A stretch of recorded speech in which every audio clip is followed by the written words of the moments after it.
सुप्रभात विद्यार्थी। हमने पाठ 5 श्री कृष्ण एक परिचय के बारे में पढ़ा था। हमने क्वेश्चन आंसर सही विकल्प चुनिए, निम्नलिखित वाक्यों को पूरा कीजिए, निम्नलिखित प्रश्नों के उत्तर दीजिए, ये पूरा किया था। आज हम उसके आगे भाषा की बात के बारे में पढ़ेंगे। ठीक है स्टूडेंट, भाषा की बात समझकर शब्दों का विच्छेद कीजिए। यहाँ पे संधि विच्छेद करना है, संधि विच्छेद। जैसे जन्माष्टमी लिखा है तो उसका जन्म धन अष्टमी, ठीक है, जन्माष्टमी। उसके बाद लिखा है हर्षा उल्लास, तो हर्ष धन उल्लास। मनमोहक, मन प्लस मोहक। लोकप्रिय, लोक धन प्रिय। ग्रामवासी, ग्राम धन वासी। फिर नीचे लिखा है मिलते जुलते शब्द वाले अर्थ लिखिए। ठीक है, जैसे प्रशंसा को क्या बोलते, तारीफ भी बोलते हैं, और बड़ाई। ठीक है, पर्याप्त तो मतलब पूरा हो जाना या काफी। उसके बाद उसका मतलब होता है अधिक। ग है पंक्ति, कतार, लाइन। चौथा है विश्व, दुनिया, संसार। फिर तीसरा नंबर में देखिए निम्नलिखित वाक्यांशों के लिए एक एक शब्द लिखिए। इसको भी लिखना है, एक शब्द में उत्तर देना बोलते हैं जिसको, उसको बताना है आपको। माखन चुराने वाला, माखन चोर। मन कामित, मनमीत। मुरली धारण करने वाला, मुरलीधर। दीनों का नाथ, तो क्या होगा, दीनानाथ। ठीक है स्टूडेंट, फिर नेक्स्ट पेज में देखिए क्या लिखा है यहाँ पे। श्री कृष्ण के अनेक नाम हैं, जैसे रास बिहारी, देवकी नंदन, वंशीधर आदि। इस प्रकार श्री कृष्ण के 5 नाम भी हैं, उसके नाम आपको लिखना है। फिर विश्व में अनेक महापुरुष हुए हैं, 5 अलग अलग धर्मों के महापुरुषों के नाम लिखिए। ठीक है, विश्व में बहुत सारे महापुरुष हैं, उसमें से आपको चुन के 5 महापुरुषों के नाम लिखना। जैसे गांधी हो गए हैं, है ना, और कोई महापुरुष है जैसे स्वामी विवेकानंद, उनके बारे में आपको लिखना है। ठीक है, नेक्स्ट है आपको चैप्टर 6 ओपन करेंगे। चैप्टर 6 है मैं बेलन हूँ। बेलन के बारे में पढ़ाना है आपको आज। मैं बेलन के बारे में बताऊंगी। बेलन यानी क्या हो रहा है, बेलन मतलब जो मम्मी रोटी बनाती है ना, उसको बोलते हैं बेलन।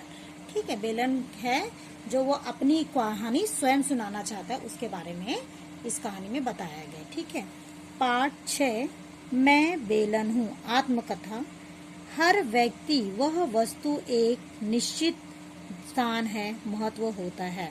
देखिए यहाँ पर कोई किसी भी वस्तु का एक महत्वपूर्ण स्थान होता है। जैसे रसोई के घर में अपन देखे चम्मच भी जरूरी है, थाली भी जरूरी है, लोटा भी जरूरी है, चिमटा भी जरूरी है घर की रसोई में, है ना, गैस भी जरूरी, उसके बारे में बताया गया। यहाँ पे निश्चित स्थान और महत्व होता है। एक वस्तु होती है जिसका एक निश्चित स्थान और महत्व दोनों होता है।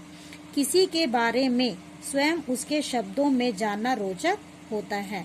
यहाँ बेलन अपना परिचय देते हुए अपनी कहानी सुना रहा है। ठीक है, बेलन जो रहता है वो खुद की कहानी सुना रहा है, उसके बारे में हम बताएंगे। मैं बेलन हूँ, आपके लिए गोल गोल रोटियां बेलना मेरा काम है। कोई भी रसोई मेरे बिना पूरी नहीं होती है। सही बात है, बेलन हमारे रसोई के लिए बहुत जरूरी, क्योंकि बेलन के बिना हम रोटी नहीं बना सकते। बर्तन तो बहुत होते हैं, पर मैं सबसे अलग और इकलौता ही होता हूँ। ठीक है, इकलौता मतलब अकेला। इकलौता में अंडरलाइन कर लीजिए, इकलौता मतलब होता है अकेला। इस बात पर मुझे नाज है, नाज है मतलब गर्व है। मेरा बदन यानी शरीर लकड़ी को मुलायम करके बनता है, इसलिए मैं चिकना होता हूँ। मेरा पेट लंबा और 2 हाथ पतले पतले होते हैं। देखिए ये उसका पेट है और ये हाथ जो है उसका दोनों हाथ है। ठीक है, जो गृहिणी मुझे कुशलता से चलाकर गोल रोटी बेलती है, उसकी प्रशंसा होती है। सही बात है, बेलन हम चलाते हैं, अगर बेलने के बाद गोल रोटी बनती है तो उसकी बहुत प्रशंसा होती है। सही में आज तो रोटी बहुत अच्छी बनी है करके बोलते हैं। मुझे अपने काम पर बड़ा गर्व है कि मैं सबकी भूख शांत करने के लिए प्रयोग में आता हूँ। मुझे कितना भी काम लिया जाए मैं थकता नहीं। पूरी हो या रोटी, पापड़ मैं कुछ भी बेल सकता हूँ। सही बात है, बेलन जो होती है कुछ भी बेल सकती है। पर प्रायः लोग मुझे हंसी का पात्र बनाकर भी प्रस्तुत कर देते हैं। विशेषकर कार्टूनिस्ट, जब वे पत्नियों के हाथ में बेलन एक शस्त्र के रूप में दिखाते हैं। शस्त्र यानी क्या होता है? औजार, हथियार, जिनसे वे अपने पतियों को पीटने की मुद्रा में खड़ी होती है। भला यह भी कोई बात हुई? मेरी उपयोगिता को नजरअंदाज, अनदेखा करके मुझे ऐसा रूप प्रदान करना ज्यादती है। ठीक है, इसका मतलब अन्याय है। ज्यादती में अंडरलाइन करिए। ज्यादती मतलब होता है अन्याय।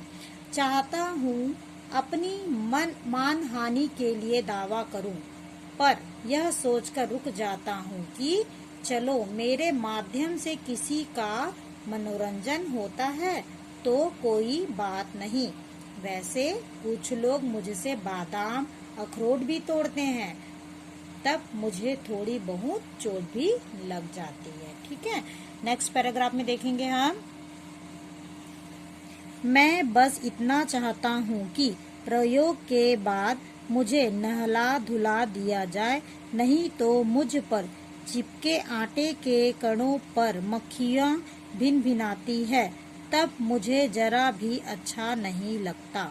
मेरा अभिन्न मित्र चकला है, हम दोनों एक दूसरे के बिना अधूरे हैं। प्रायः दिन में हमारी 3-4 मुलाकातें हो ही जाती है। मुझे चकले संगमरमर के तो कुछ लकड़ी के होते हैं। ठीक है, वैसे मुझे संगमरमर का चकला अधिक पसंद है।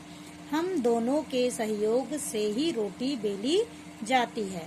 हम अपने को जमाने का अन्नदाता मानकर, जमाने मतलब सभी का, अन्नदाता मानकर खूब प्रसन्न होते हैं।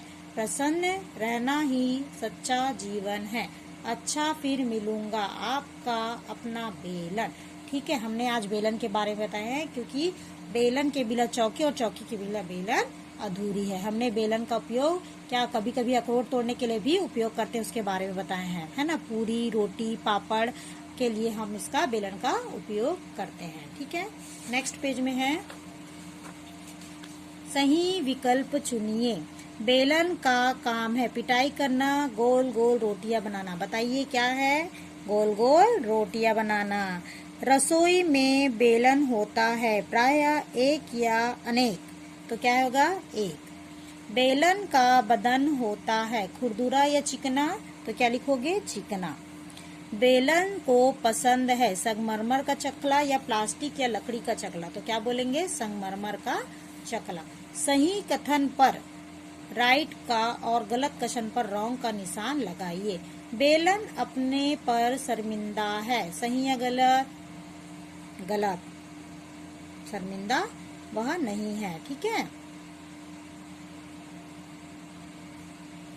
बेलन जल्दी थकता नहीं है। सही, वो थकता नहीं है, उसको कितना भी काम कर दो वो ठीक रहता है। कार्टूनिस्टों से बेलन नाराज है। हाँ, यस, तो इसमें आएगा राइट। ठीक है, राइट का टिक लगाओगे आप लोग। बेलन को साफ सुथरा रहना पसंद नहीं है।